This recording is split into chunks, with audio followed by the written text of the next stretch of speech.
All right. Let's see if this thing. There we go. Is everybody seeing this? Just making sure that it's visible. Thank you very much, Elif, for that introduction. And what I plan to do over the course of these few minutes is just to give you the highlights of our excavation, of our research at this wonderful little community down on the south coast. And just to give you basically an idea of the kinds of things that we're finding, and also some ideas about where we're planning to go into the future. Uh, it's been a wonderful ride that we've been experiencing down on the south coast. This region, if I can get this to move forward, let's see, I guess I press this. There we go. Just so that everybody recognize where we are located.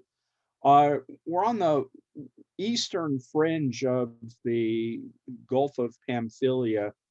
In fact, just due north of Cyprus, in the region of Gazi Pasha, in the district of Antalya.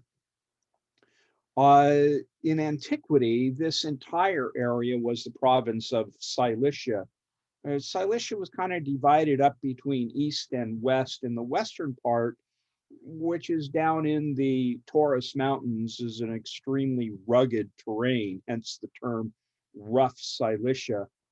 So there was a pretty great divide and difference between smooth or plain Cilicia to the east and the ruggedness of Cilicia, and it was because of the mountains and the ragged coastline that this area became a haven for pirates, the infamous Cilician pirates, but also even in later antiquity, rough Cilicia was a haven for brigands and outlaws who operated sort of on the fringes of Roman society. Rome had a very hard time controlling the mountainous hinterland of rough Cilicia.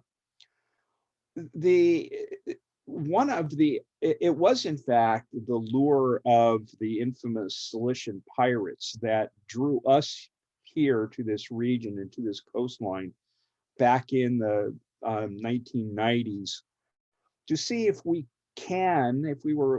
be able to find traces of their occupations, maybe their forts, some of the anchorages they might have used. And as you can see, this coastline is, in fact, a pretty rugged terrain. We can imagine that back in the Hellenistic period, corsairs hiding behind these promontories would have darted out to attack shipping that was plying these waters between the old east and the newer cultures to the west, including Greece, including Italy and beyond. And so this was a very heavily trafficked area, and an area that was full of tantalizing prospects for anyone who was considered themselves pirates. And the term Cilician pirate is a kind of a misnomer because, in fact, the Mediterranean kind of lumped everybody who was a pirate with this region of Cilicia. In fact, pirates operated on the island of Crete as well, but they seem to have been labeled Cilician pirates. So anyway, this was the lure that brought us here back in the 1990s. And so that's what this talk is going to start out looking at, is the Cilician pirates and how that morphed into a broader survey, archaeological survey of the region, and then the excavation. We were, I was always wondered what a Cilician pirate would have looked like. Well, apparently they have some Cilician pirates at display at this museum in the UK. So now we know what pirates look like. This is truly must be what they would have worn. Uh, Pirates, they've sort of taken on a very distinctive culture. They even exist today in the form of video games. This whole notion of Cilician pirates battling. The pirates even made a lot of kidnapping, infamous kidnappings, including the young Julius Caesar was kidnapped by the Cilician pirates and held captive until ransom was paid by his family.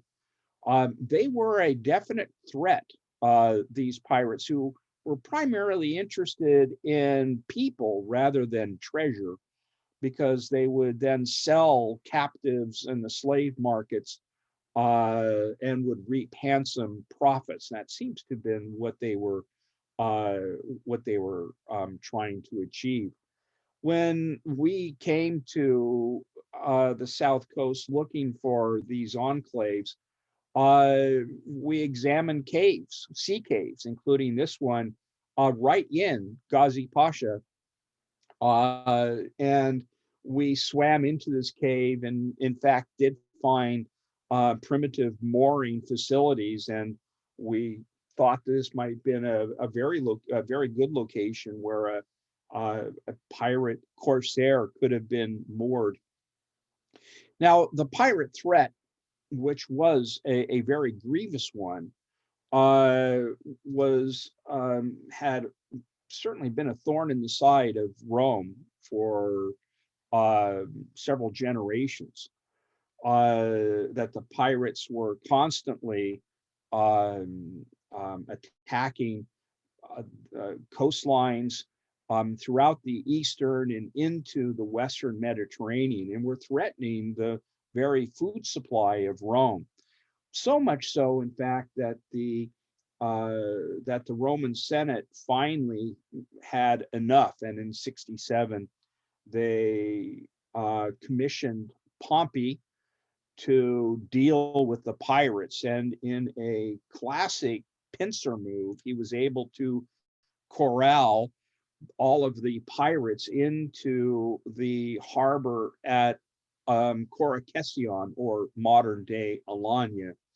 And there he dispatched the pirates, and those that surrendered, uh, he settled throughout the region. But that pretty much put an end to the pirate threat. In some cases, the pirates were settled up in the mountain enclaves of Cilicia. I mean, this was a very rugged terrain. This is overlooking the plain of Ghazi Pasha. Even today, it has this very rugged character. And I think it is in part due to the ruggedness of the terrain that, well, first of all, kept Rome from fully pacifying it during the entire period of the empire. But even in more modern times, this was an area that was very inaccessible until the early part of the 20th century. Few roads came through this region, and it was still an unknown land. Even archaeologically, very few people came through here to try to understand what this region was like. So many of the ancient cities have not been fully um, researched until really the last couple decades. That served as one of the attractions, one of the draws that brought us here back in the 1990s, was to do a survey of the archaeological sites in both in the coastal areas and in the hinterlands of this region. For example, here in the lower elevations of the Taurus Range, um, whereas while we didn't discover communities, Roman communities, we were the first ones to conduct surveys of them, including the city of Lamos, that had never been planned or had archaeological plans, architectural plans done by archaeologists until we arrived here in the 1990s. So we conducted survey operations throughout a 200 square kilometer range, in a survey that was led by Nicholas Rao of Purdue University. And my colleague here at UNL, Luann Wansnyder, ran the pedestrian survey. I and Professor Rice Townsend worked the architectural side of things. This is us sort of reclining on the beach while the survey crew did their bit. But when we were called into action, we had some harrowing moments as we were measuring and recording the architecture of these sites. This is Rice Townsend measuring walls on a precipitous 200-meter drop down into the water at the city of Salinas. Sometimes, in order to access difficult sites, we use the time-honored tradition of arming undergraduate students with machetes and sent them up hills to blaze a trail while we, the oldsters of the group, followed happily behind. Sometimes we professors did get involved in blazing trails. You can see what happens when you get professors armed with sharp instruments. They cause serious wounds in their legs. But it was through actions like these that we were able to explore the areas of Western rough Cilicia. It was called rough not only because of the mountainous terrain, but also because of the flora and fauna that were designed clearly to kill people that came through, including thorns that would rip flesh right off of you, or poisonous spiders, or the various vipers and asps. I learned later that the asps that killed Cleopatra, in fact, came from rough Cilicia. So, but that seems to be quite an attraction for undergraduate students who seem to be quite happy coming to work with us each summer. So for about 10 years, we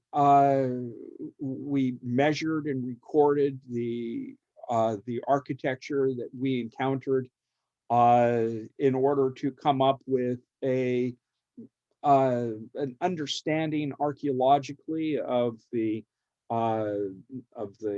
this region, defining sites, urban sites, farm sites, villages, and so on. So you get some idea of the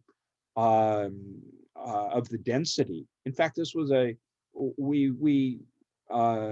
our research has shown this was a much denser populated area in antiquity than it is really today, although the population centers are focused in urban centers like Gazi Pasha, which is where ancient Salinas was located.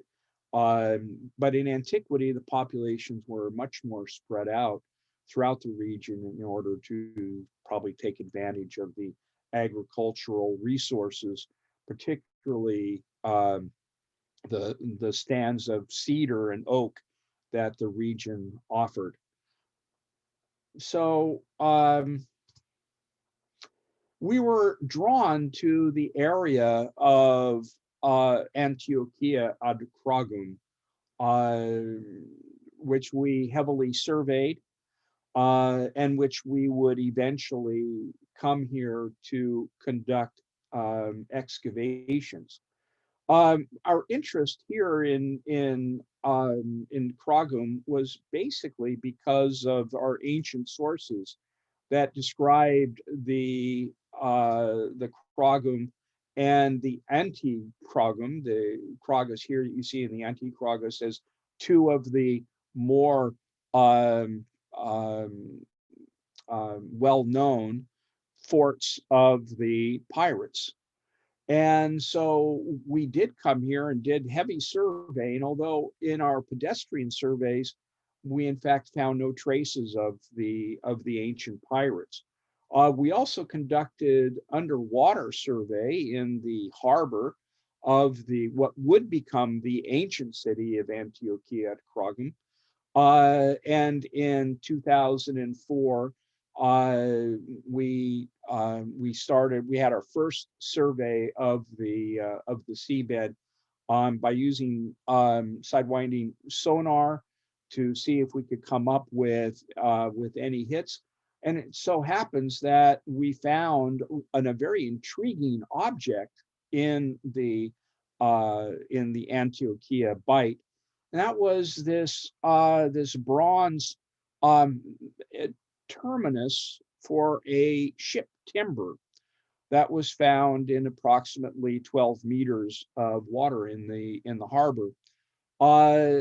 And it so happens that a small piece of wood was discovered still embedded inside of the socket, which was carbon dated to 125 BC, or right smack in the middle of the pirate period. So this is a pretty good smoking gun of pirate activity, one of the very first that we have encountered in the project, and that this would have been this beautiful Pegasus bronze would have been placed on a ship timber, we suspect, similar to the kinds of things that you would see. It's now in the Alanya Museum.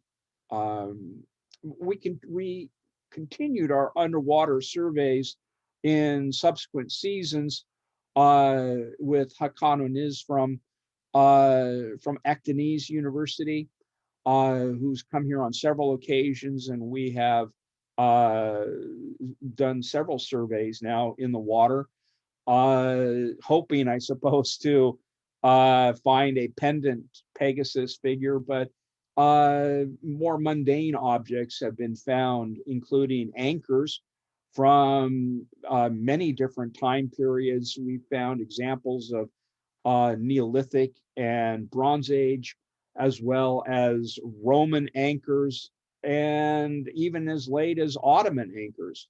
Here's a fine example of a lead Roman anchor with a bent tying that suggests one of the reasons why it would have been abandoned. So this was a very successful um, project, this underwater project, as we've now begun to understand some of the usage of the harbor as a place of commercial activity.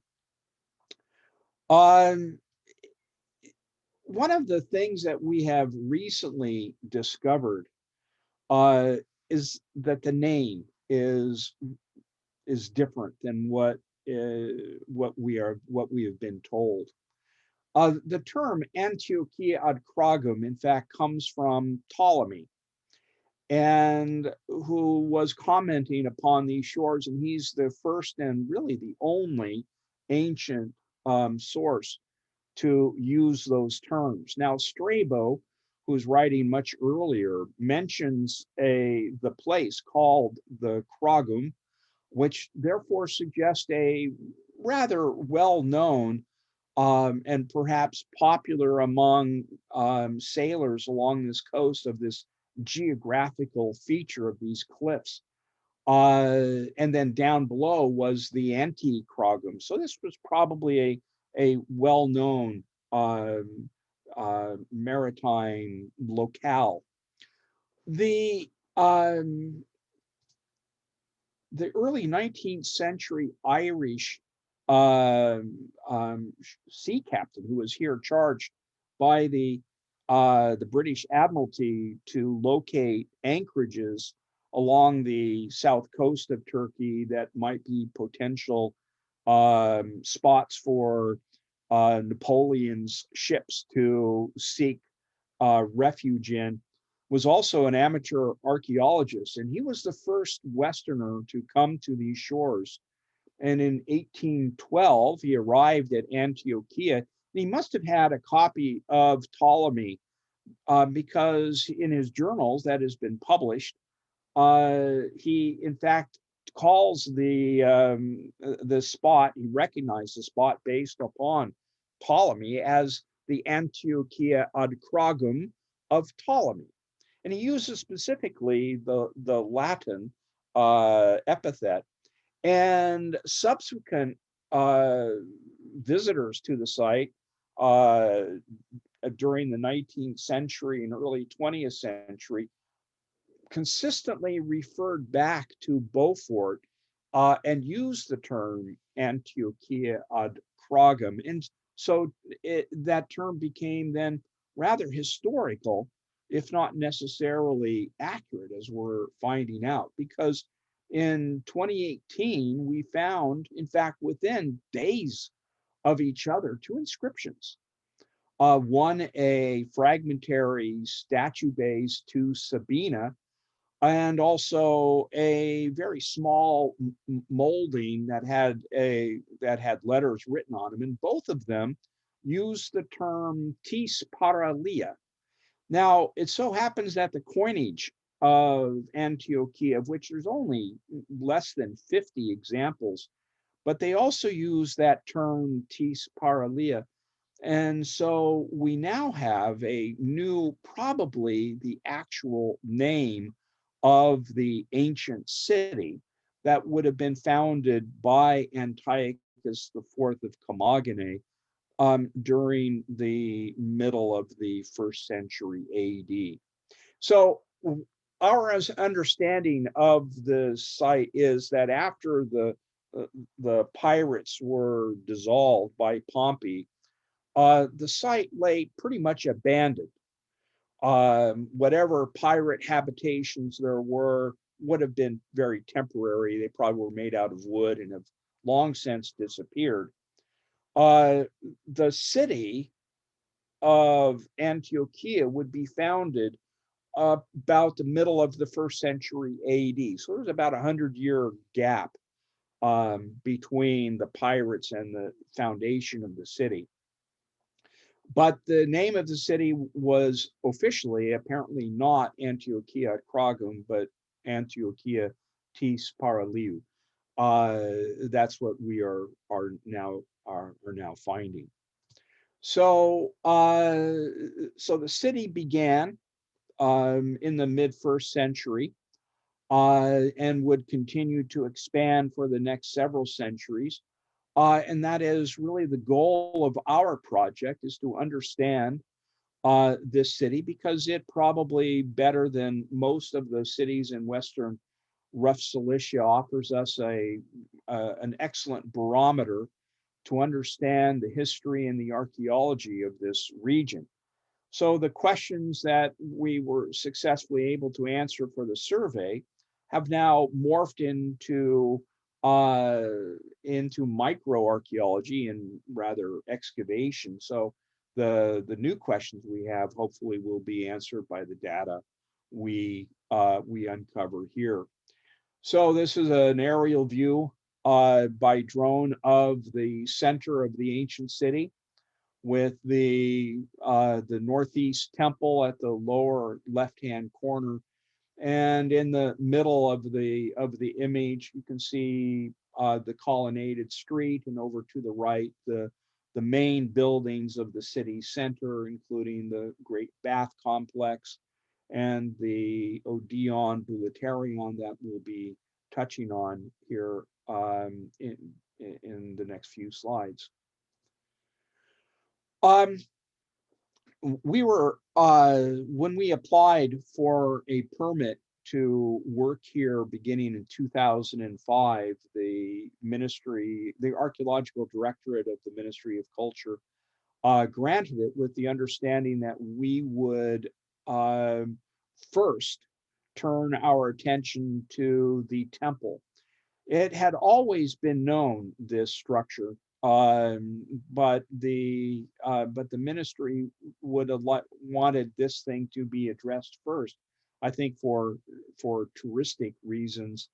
And so this is the first photograph we took on the very first day of excavations as we were approaching the temple. You can see covered uh, with the maquis of the shrubs that sort of helps obscure the building from view. It was a pretty heavy task ahead of us to clear it.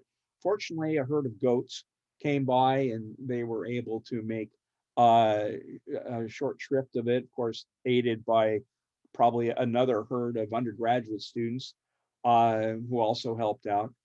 And so we were able to we were able to observe these blocks and record them to create a plan that would help us understand how the temple collapsed. We are still undergoing studies on the temple to see if we can localize uh, the what transpired to cause the temple to collapse. It has become a very nice teaching tool and research tool that is under the direction of Ece Erdomuş from my university, who's a architectural preservation engineer, to see if we can understand the reasons how the temple collapsed. Was it earthquake? Was it just natural decay? Was it human agency? So these are the questions that we are currently addressing, and as well as doing an architectural study of the entire temple and its mound. You can see that it would have been crowned by this pediment that had a medallion, a clypeus of Apollo that had been vandalized, we suspect, by Christians in late antiquity. The style of carving seems to point to a date in the late second, early third centuries, and that has been confirmed by our excavation. So that we now have an early, what appears to be a Severan period temple. We spent several years carefully removing the marble blocks from the mound by use of a crane. There are over 600 blocks that were attached to or that were part of this temple. Some of them in not great shape, so that they had to be carefully removed from any further damage, and to put them off to the into a block field where they can be studied and also placed in such a way that they can be better preserved. Once we had the temple cleared, we excavated it, found numerous late Roman and Byzantine tombs, very little grave material, um, some bones, some rings, some ceramics. Uh, but we now suspect that this was an imperial temple, probably dedicated at first to Septimius Severus and then Caracalla, but then certainly was out of favor by the time of Constantine. A wine press was built into its north side. You can see it right here. And that was with the settling tank where the great must would have flowed into. Just recently, a book by one of our scholars just appeared from Archeo Press about this very press. Uh, it also was our first piece of evidence regarding the late antique economy of the ancient city, and this will play a particular role as we continue on in our discussion here in just a few minutes. It's a 3D image that shows the temple as exposed. And by the way, our goal is to achieve at least partial anastylosis of the temple once we can improve the podium. Right. So now, once we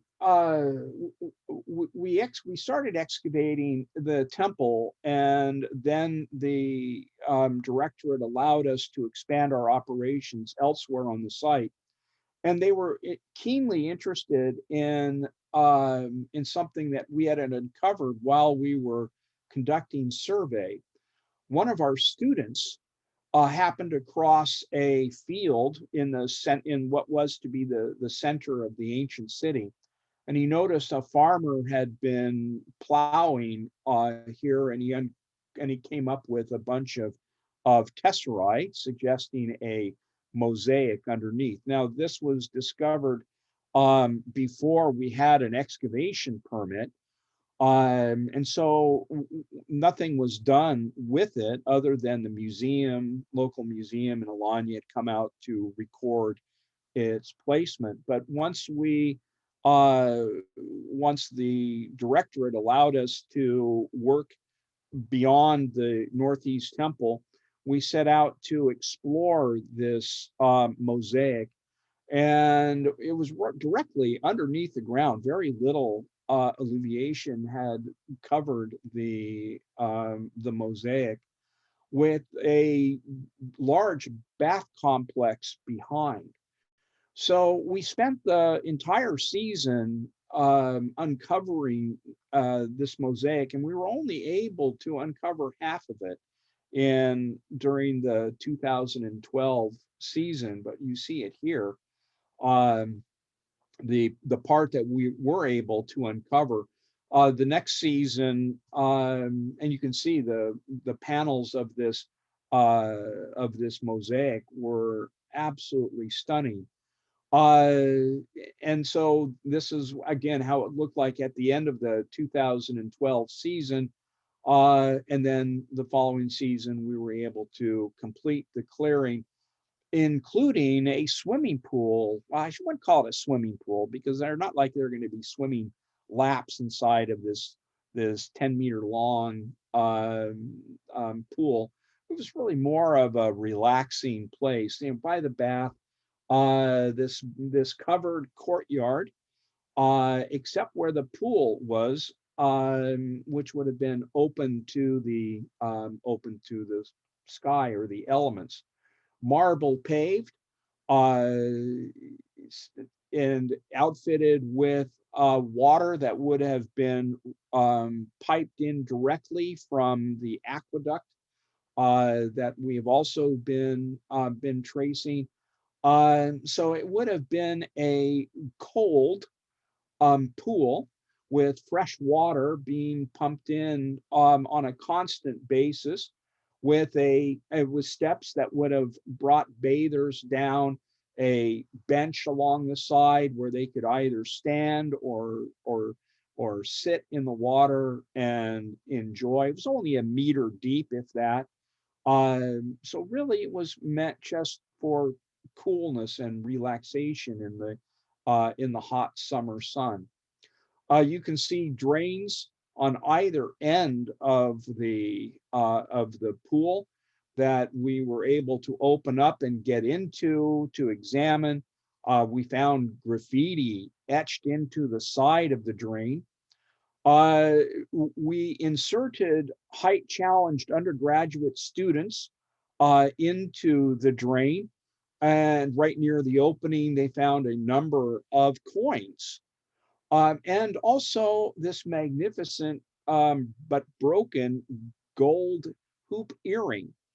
So it suggests that the bathers actually came into the water clothed and with money in their pockets that they sadly lost, and some unfortunate woman or girl lost a hoop earring in there. That must She must have had a really bad day then.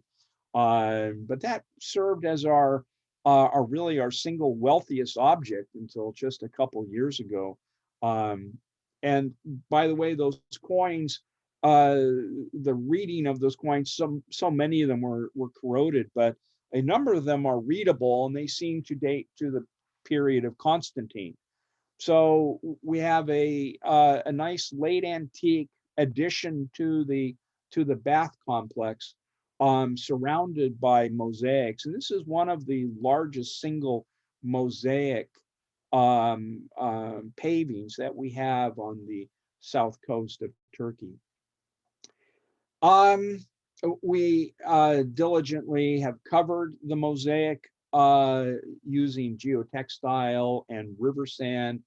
Uh, 2 summers ago, we uncovered it again in order to conduct conservation on the mosaic. And we have a team of mosaic conservators now who are engaged in working on our numerous mosaics that we are finding. And we know there are more to come in subsequent seasons. So here's a drone view looking down into the center of town from, this is from several years ago, this image, but it gives you an idea of the state of preservation. That is fairly well preserved, including the Great Bath that we are currently working in. We first, after we completed work on the courtyard, we moved into the Bath complex itself, and first worked into the frigidarium with a still a hefty flank of the building still intact.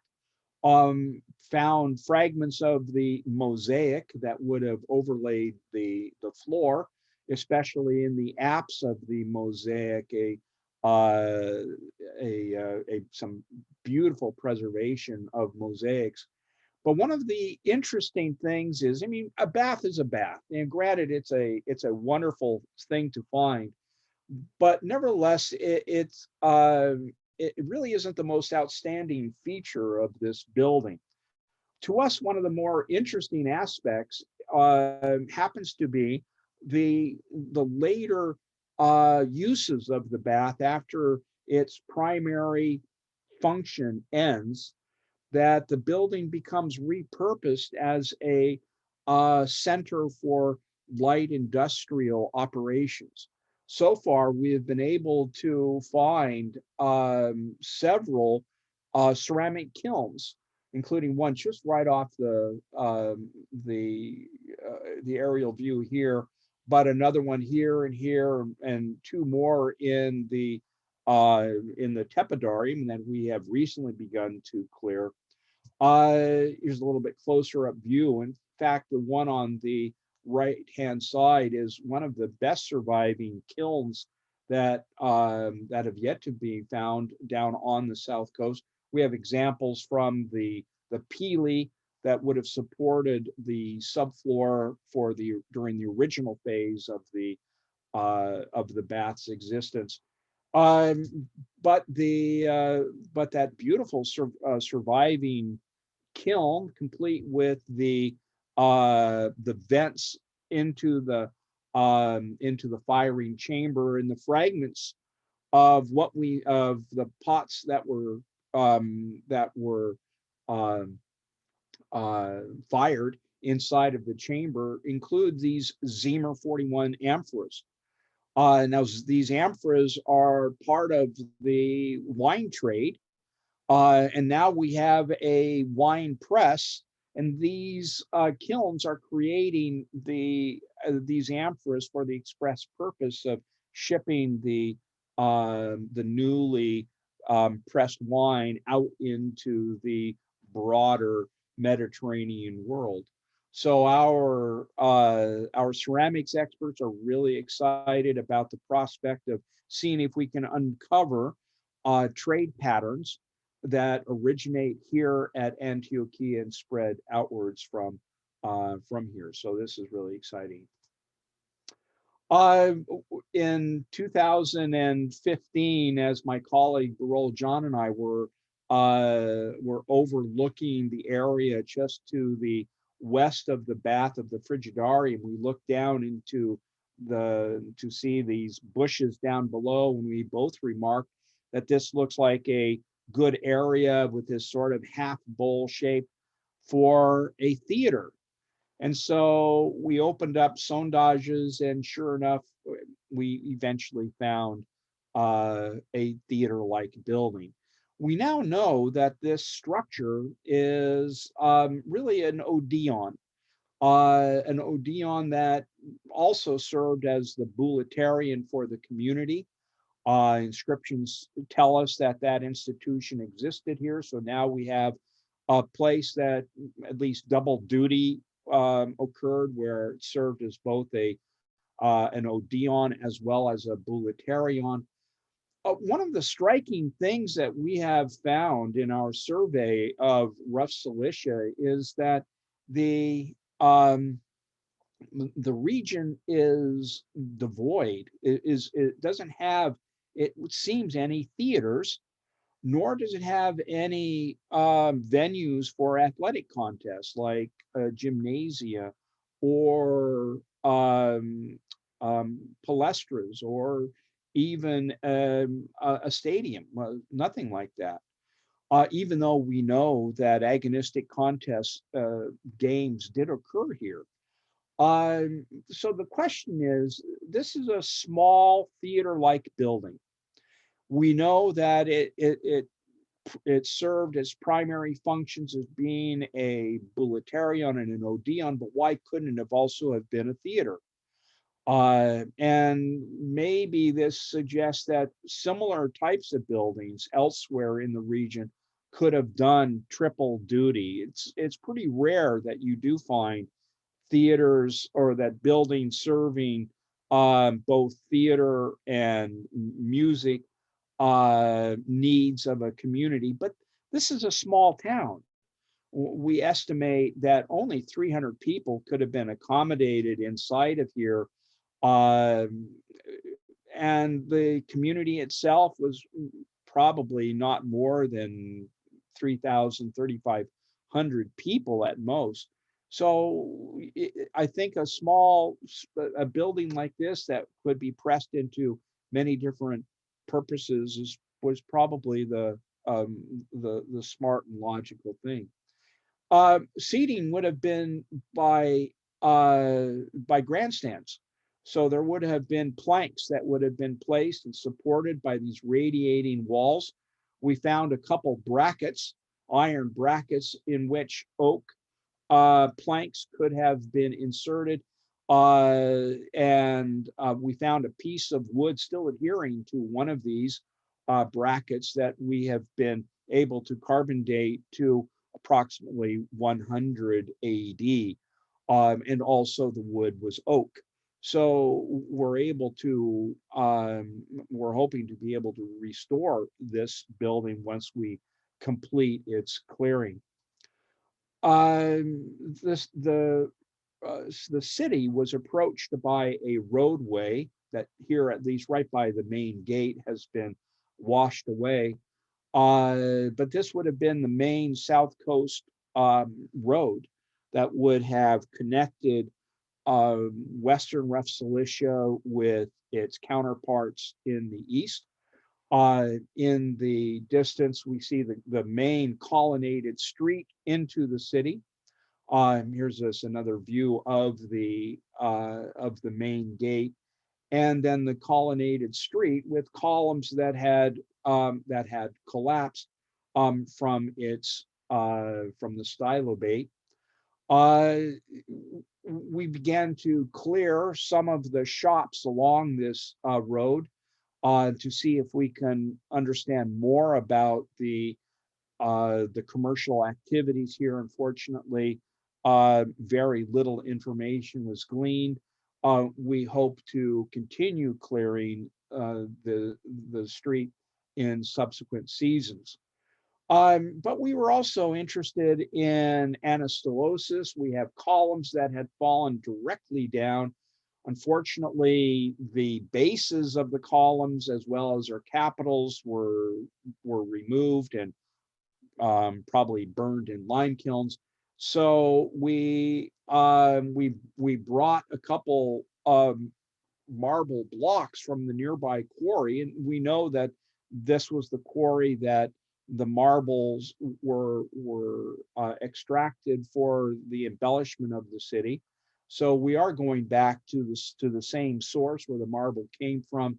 We carved a couple nice Ionic style bases, using, however, modern tools and techniques.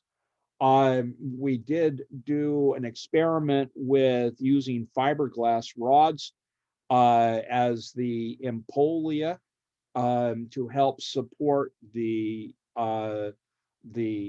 granite columns, and then we carefully lifted columns back into place, and we were able to put the columns back on the exact spots where they came from, uh, with quite a success. And we hope to repeat this process as we continue to clear the uh, the colonnaded street. Most of the columns of the street are still there. Even though the bases are gone, the granite column shafts still survive.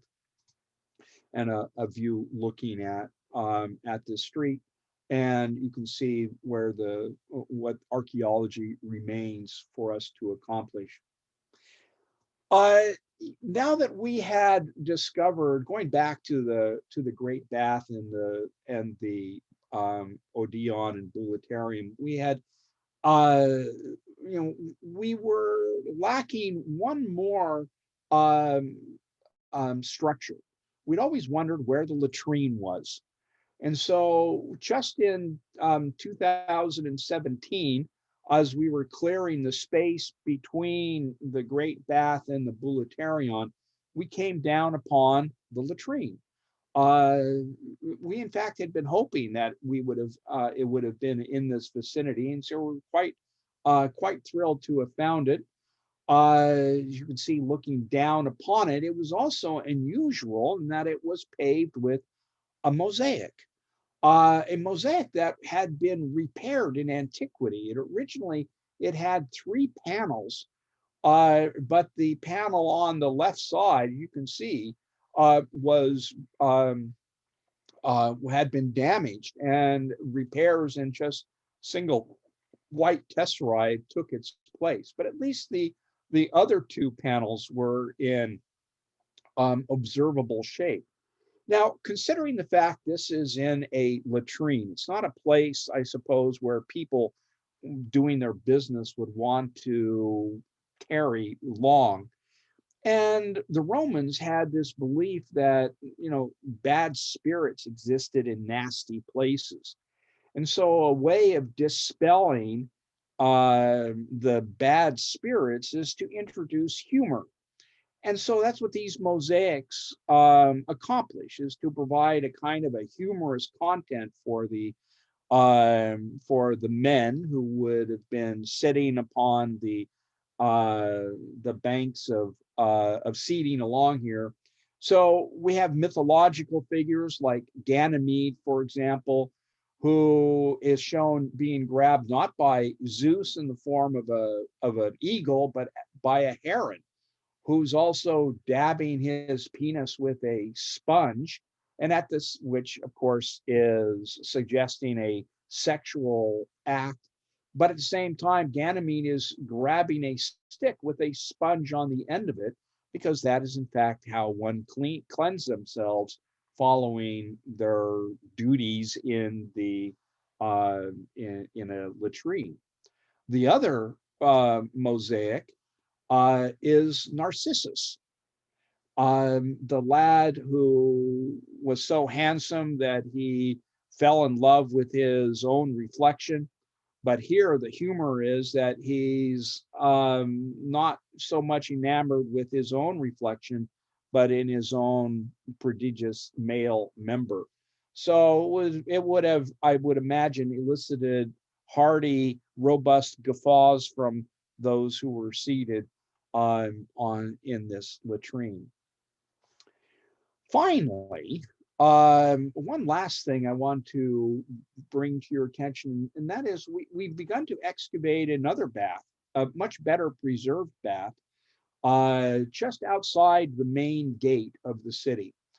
Uh, and one of the things the reason why we came out here is because we noticed that there was some looters had begun to be interested in this area. So we decided to take matters into our own hands and to excavate it. It's an unusual bath, different from the normal suite of going from a cold room to a warm room to a hot room. Rather, the bath is laid out so the cold rooms are on one side and the hot rooms are on the other. And the cold rooms on this bath are over here on the side of the hill, and the warmer rooms would have been on this side that we still haven't excavated yet, nor probably will we for several years to come. Uh, this slide was taken at the end of the 2017 2018 season. You can see that two of the chambers still contain vaults on them. We began excavating in this chamber as well as in the central hallway, and a great deal of fill had to be cleared out.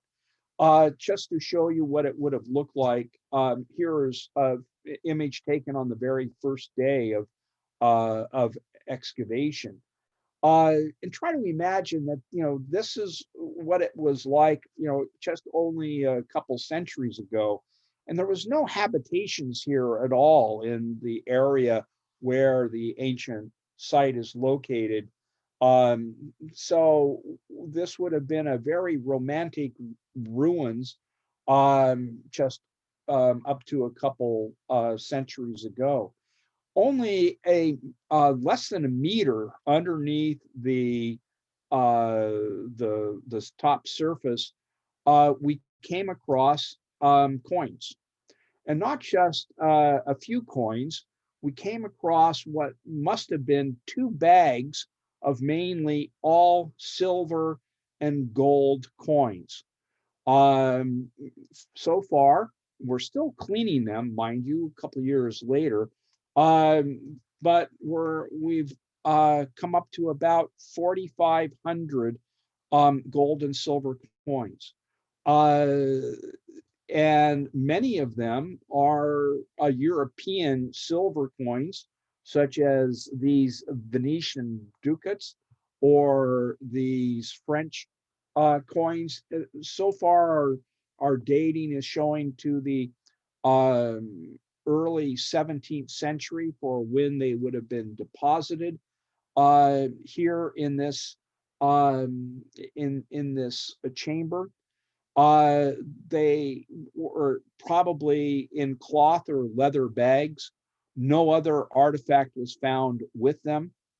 So they were carefully secreted in this abandoned old ruin inside of a vaulted chamber uh, close to the seacoast. So we suspect that we're looking at probably pirates that would have hidden this treasure up in this old abandoned Roman vaulted chamber.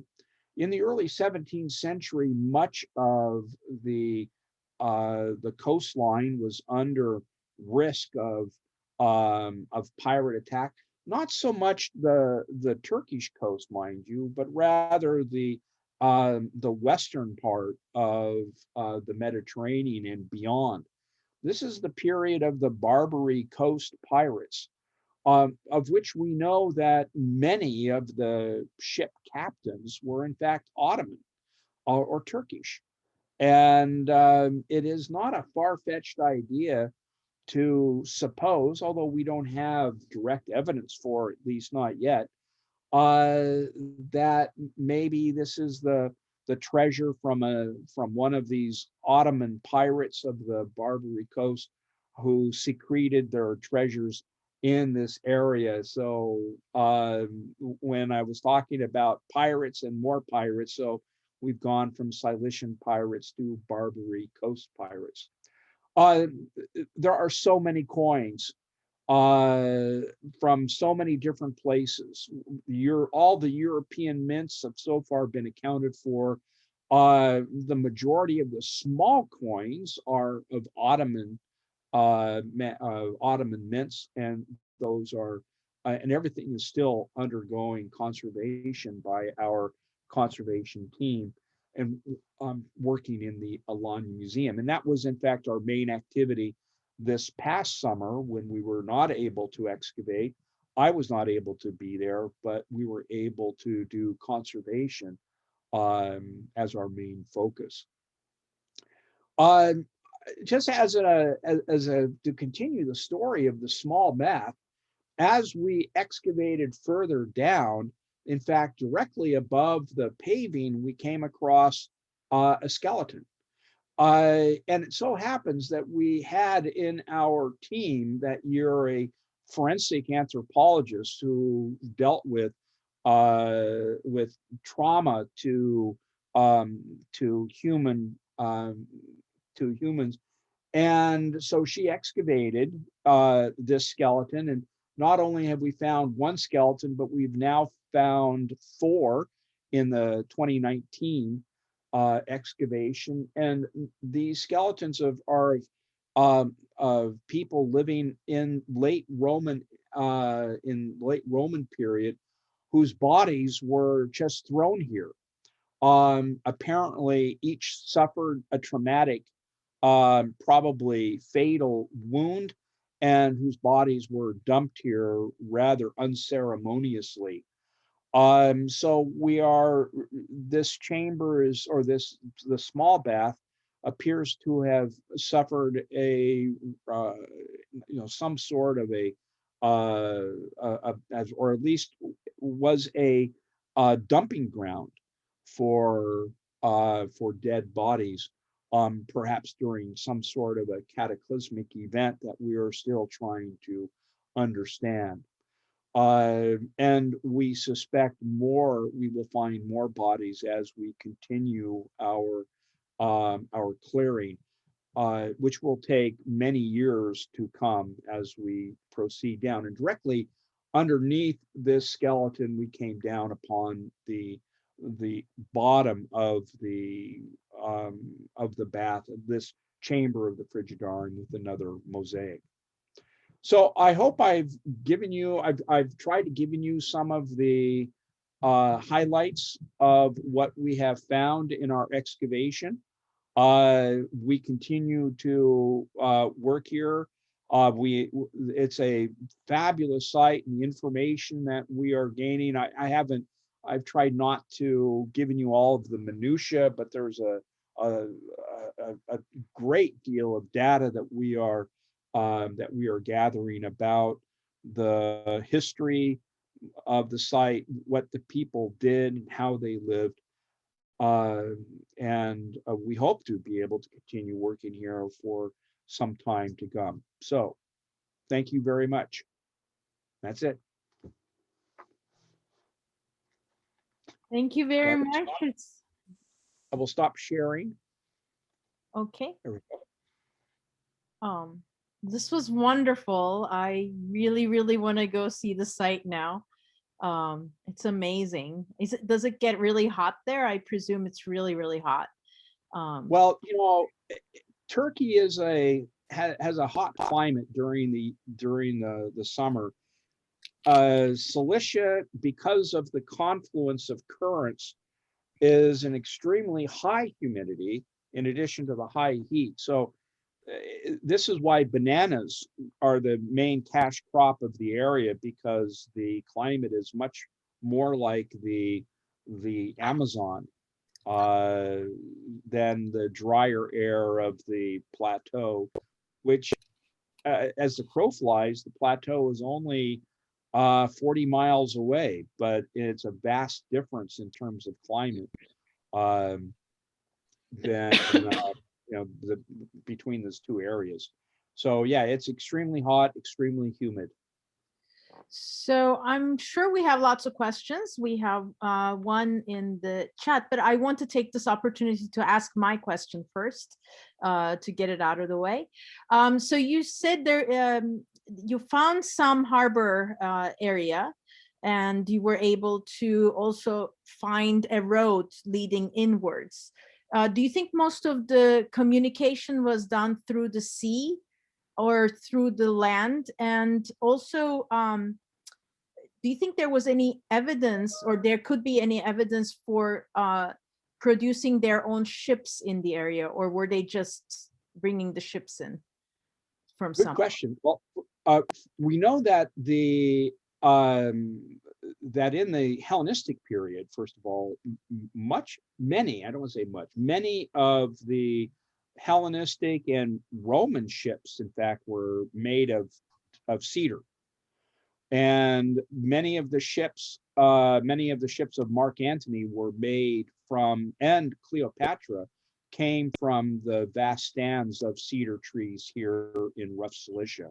Cedar in antiquity, cedar was probably the main resource of this area. And that one city I showed you up in the hinterland, Lamos, it's probably its primary economic driver was timber that would have been used for shipbuilding. Were the ships actually made here? I don't know. I don't believe so, but I may be wrong. I don't believe they were. I just think the wood came from here, and the wood would have been taken to other locales for over to Pamphylia, perhaps, where ships would have been built. Great, thank you. There's a question here that's asking about ethnicity of the original pirates. Is there any evidence to indicate anything about their ethnicity? Well, it appears that the pirates are not necessarily native from this region.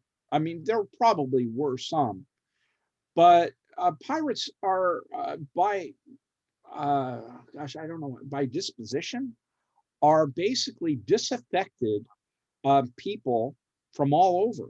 And so, in fact, probably Italians and probably former naval officers of the Roman Navy saw the draw of and the profit that could be gained from piracy. So it was a multi-ethnic, multiracial collective that probably had their I don't call it headquarters so much, but they seemed to have been focused in this area because they were protected from Rome because of the terrain. I mean, literally, those are impenetrable passes to try to get up from the coastline up to the plateau. Even if you know that area today, there are very few passageways that lead up, and there are communities up there in the hinterlands that we haven't even explored yet. So those would have been the main domiciles of the pirates that would have been living far much higher up in the Taurus, where it would have taken an extremely dedicated Roman force to go out there and root them out. But yes, they would have been, to get back to your question, they would have been of many different ethnicities, not just from Cilicia. Um, KP would like to know the difference between Odeon Theater, Bouleuterium, Palaestra, and Anasclerosis. Okay. Uh, Romans did like to, and to many, and the Greeks also, they like to have buildings have certain functions. So, for example, you would not have necessarily blood sports occur inside of a theater. It did happen, it's true. But an amphitheater's main purpose is to have blood sports. In fact, one of the biggest criticisms of when Rome occupied Athens was the fact that the Romans turned the theater of Dionysus into a gladiatorial arena, and the Greeks were just aghast at that. But because the Romans generally like to discriminate their buildings for purposes, and a Bouleuterium usually has a theater-like quality to it, but it is also covered so that your council can sit in all days of the year, in the wintertime, in the summertime, and be protected from the elements. They often did double duty, especially in smaller communities, so that a Bouleuterion could also function as an Odeon, because they were in fact indistinguishable. But theaters were by and large always open air, and not covered, because they would have been a lot larger in size, so they were open air. And what was the other one that was mentioned? A palestra. A palestra is like a courtyard, usually for that would have had a colonnade around. We do have a palestra, or at least we have a courtyard surrounded by a portico, which would have been a covered walkway. So we do have something akin to that. Okay. Great. Okay. So Yeah, thank you. Inja Turcola would like to know if you can compare the coin hoard that you found with those such as those found at Becin and Uzunyuva in Milas. Have you been able to do any comparisons? We've just begun doing those, and our coins seem to be extremely I don't want to say limited, but they all seem to be clustered within a very short period of time. The earliest coins so far that we've been able to identify, mind you, we've only touched the surface in terms of conservation on these. I mean, try to clean 4,200 coins is a tall order when we're working only a few months of the year. So far the lens, chronological lens, is from the middle of the 16th century. We may have a coin in the 15th century, but I'm not sure about that, until about 1625. But the other hoards, yeah, I've started to work on them, but I'm not sure about the comparisons yet between them. Okay. We have a few more questions here, but then you can also jump in and ask your questions. Sure. Lale Hoja would like to know about residential architecture. Have you found anything about the residential area of the site? We've just now started, well, when I say just now, in 2019, we have begun to look at homes, at houses. We know where one of the domestic quarters is, and so we're beginning to trace those buildings, and we've begun excavating one of those houses. They seem to have been terraced on the side of the Acropolis mainly, We've uncovered a cistern for the use of the residents in this neighborhood. And we will, as soon as we get back there this summer, that'll be one of our goals, is to be working in the domestic quarter. Thank you. Andrew Goldman wants to know your ideas of what happened to the city in late antiquity.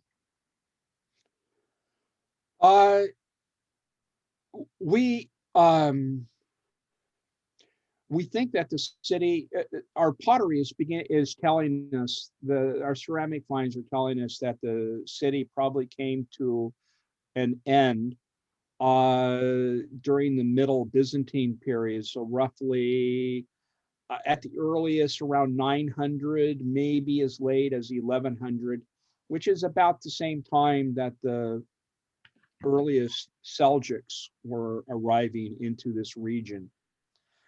So we suspect that it was because this was a walled city, that we suspect that the Seljuks forced the occupants to leave the community, as they did at Selinus.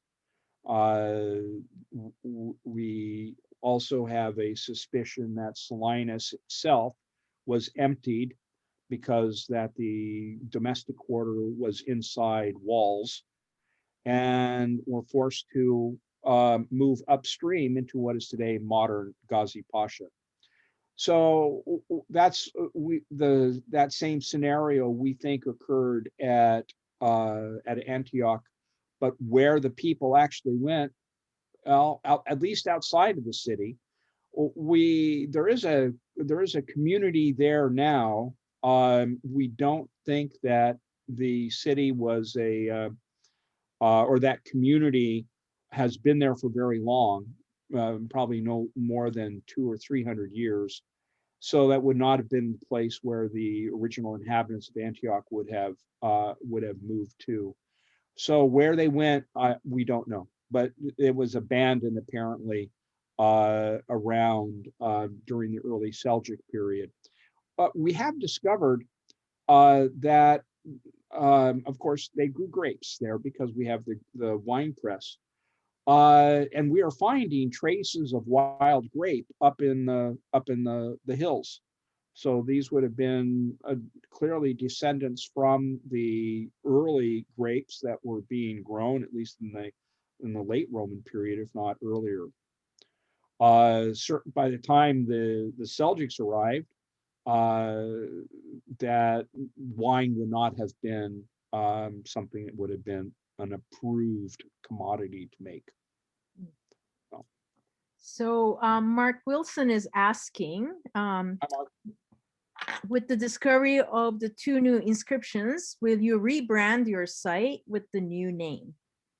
You know, I've been talking to that. We just had an article come out in which we had provided the editio princeps on those 2 inscriptions. And that's a question I've been asking my colleagues, and this really gets down to kind of the ethical or nitty-gritty of what we do. I don't think we are going to change the name of the site because it's become kind of historical. And also, now we have all along, we've managed to get the city to put up signs on the highway, Antiochia Cragum this way. So now I can't go back to them and tell them, look, okay, we made a mistake, that the name is actually Antiochia tis Parali, and it's in Greek, of course. So we'd have to put it into either a Latin form or a Turkish name. So no, we're not just going to leave it the way it is. I think it's probably safer for everybody that way. Okay. Nick Cahill is asking, do you Hey, know? Hi. Do you want Nick. to just ask your question? Hi, Michael. Just wondering when you have the installation of those kilns into the bath. When were they made? When it goes out of use as a bath building. Yeah, good question.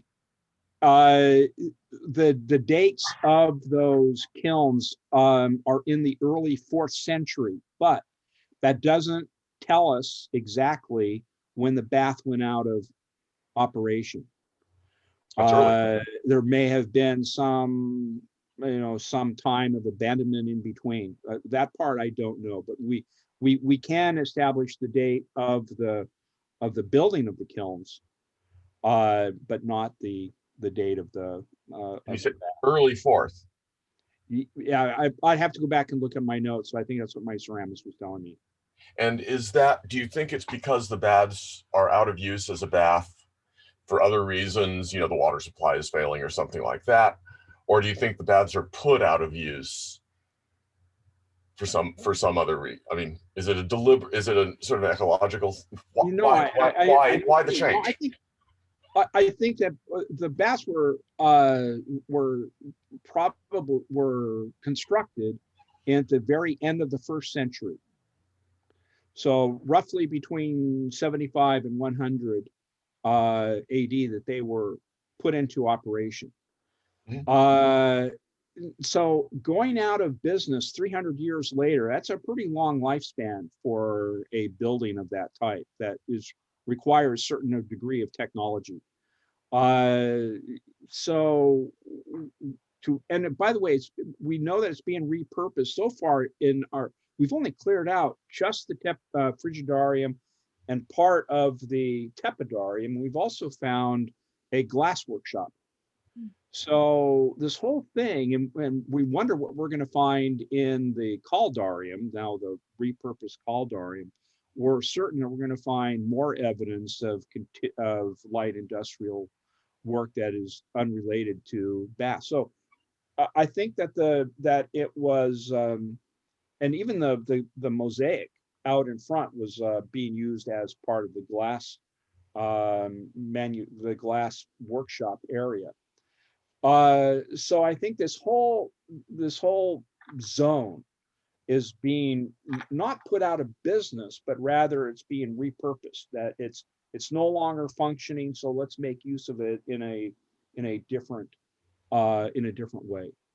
So you think the baths go out of use because just out of the building doesn't work anymore as a bath? Yeah. Now, again, that's just I don't have any evidence to support that yet. I'm hoping that we will be able to come up with a final date for it. Interesting. Thank you. Thank you.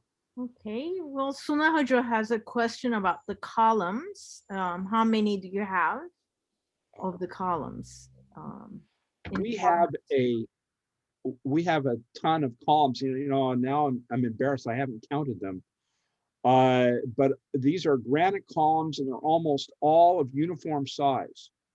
Approximately, I think they're about 3 meters tall. I have the actual measurements someplace else. I don't have on the top of my head. There's probably close to 100 of them. Oh wow! And they so there's over 100 columns they must have been ordered from, and they're all the same from the same quarry. They're Egyptian, and so we think that they probably came at about the same time, and would have adorned the various parts of the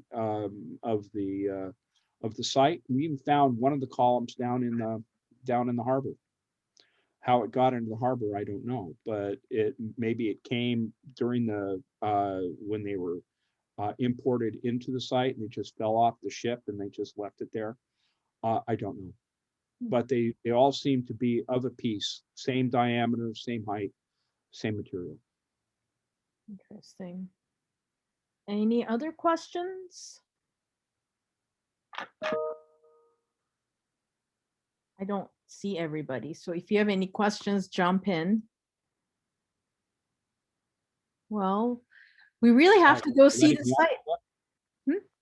You guys are letting me off the hook pretty easily. Yeah. Well, I mean, I am quite interested in how the shore connected to the inland, And I mean, it seems like a lot of the communication was done through the sea as opposed to through the land, True. right? I mean, it was probably much easier for them to go around. We are, we have an article coming out in Journal of Roman Archaeology, I think in the next issue, where we've discovered also, well, that statue base to Sabina, we've also found a statue base to Hadrian. And we think that they were probably part of a larger body of work. A whole bunch of other Hadrian bases were found at nearby sites. And so we are supposing that Hadrian and Sabina came through the site in 131 on their return from Egypt to Athens, where they were going to winter.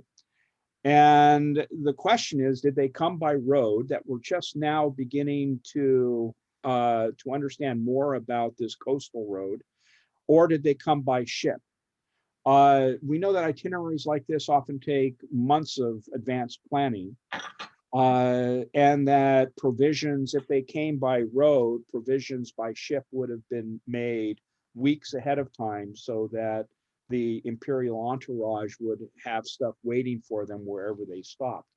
So if it's an imperial visit, then both ship and road could have been utilized. Whether or not where the emperor, was he on the road, was he on the ship, that we don't know, but we're able to trace the various paths that he was taking on his way up to Athens. I think he even came by Sardis, in fact, in that same year, from what I understand. So, and there would have been roads, and during our survey, we were finding traces of roads in different locales. So yes, there would have been a network where these sites, especially hinterland sites, would have been connected up. We originally thought that the road would have been inside a valley, far a ways away from the coast, but now we're finding that the main road along the south coast actually went on the coastal side of this ridge, leading from Onamur up to at least Alanya, so that they would have been in pretty close proximity to the actual coast itself. Interesting. Elizabeth Yurdum is asking, this is fairly impressive and decorative architecture for a community of 3,000. Is this standard for the time? What? I'm sorry, I didn't understand that. So it's pretty impressive and decorative architecture. So it's elaborate for a small community. And she wants to know whether that's standard or it's an exception. Well, that's one of the questions that we had when we began working at Antiochia. We were hoping to acquire a lot of data regarding populations and economic impacts, but one of the things we're finding is that the city was embellished much more decoratively, that indicated pretty significant wealth in the community.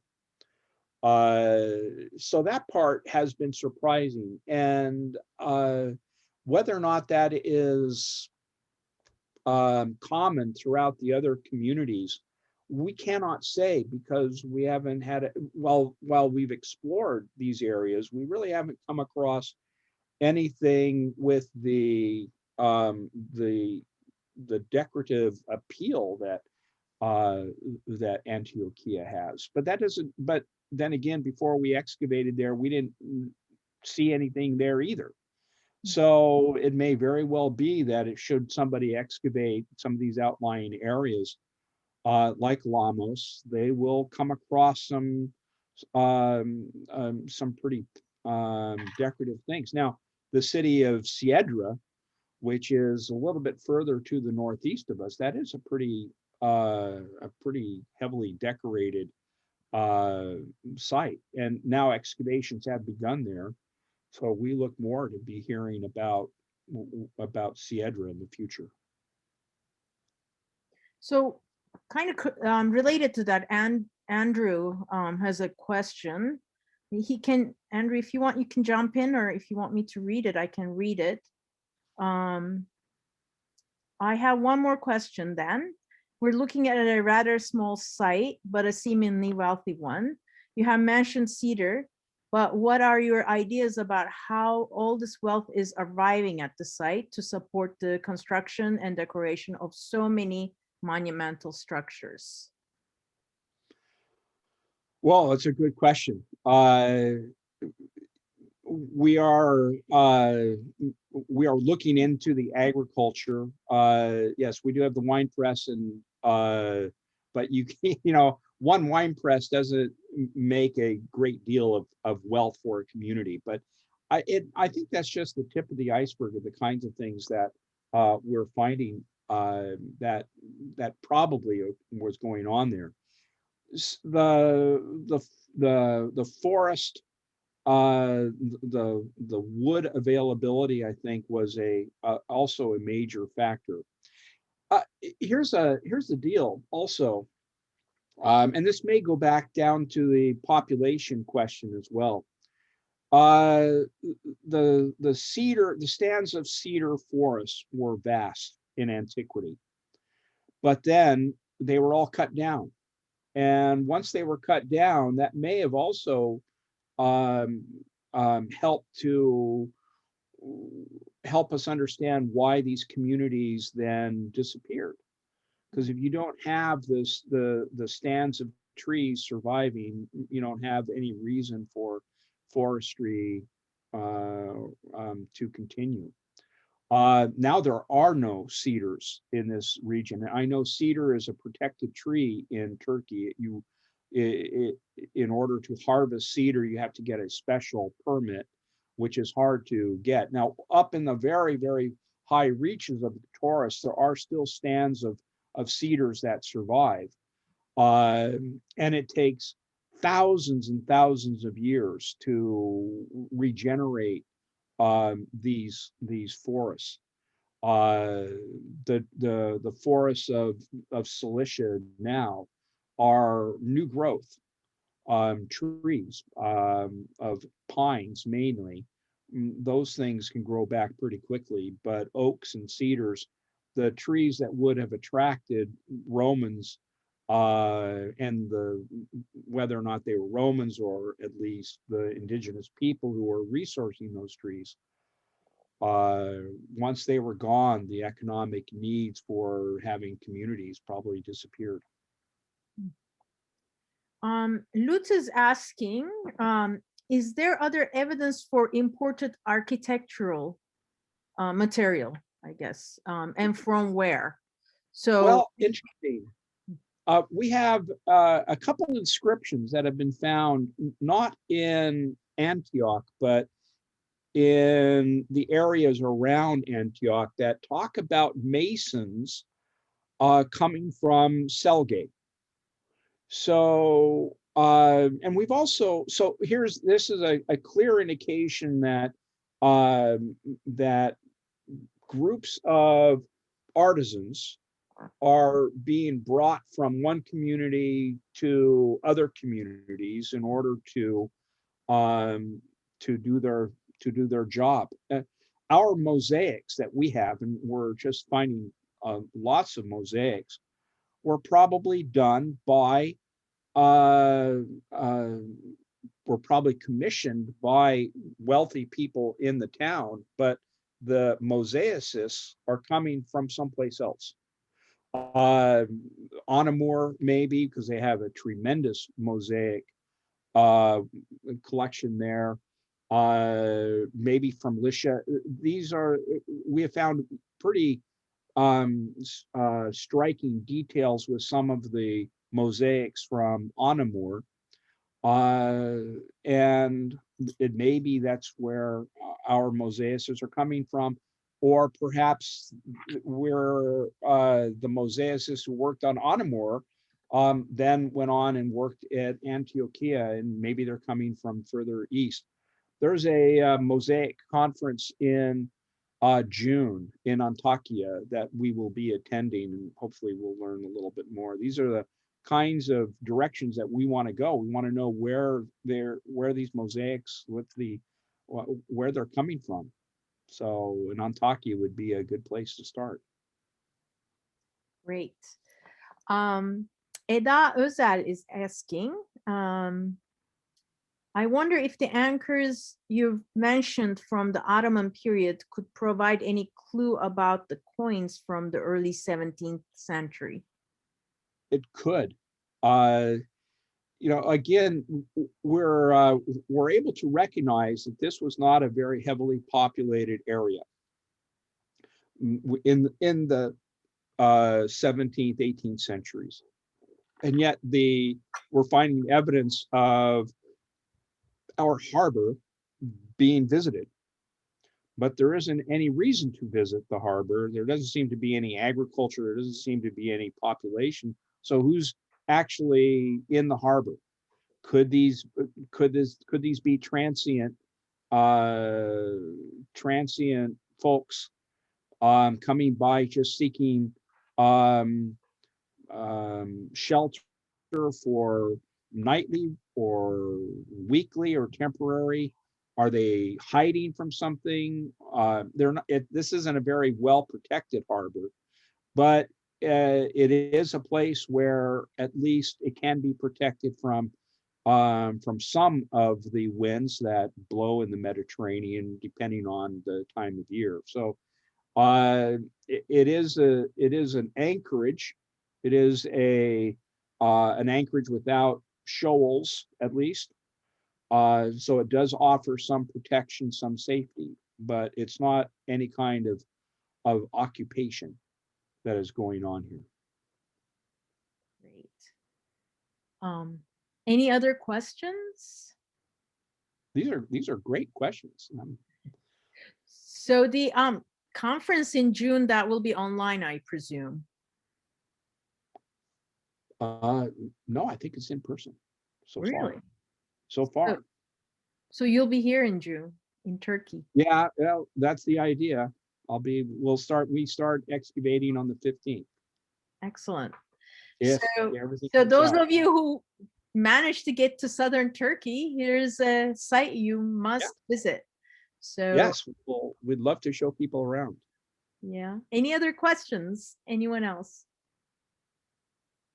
Well, if not, thank you very much. This has been really great eye-opener on so many levels, and I do hope you will come back with more, both on this topic as well as Roman Athens. Very much interested in that as well. So thank you very, very much, and hope to see you again soon in Turkey or online.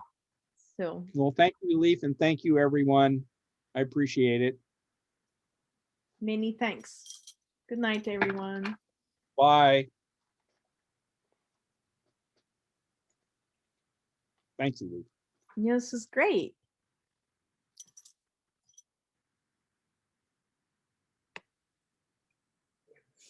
Bye-bye. Bye.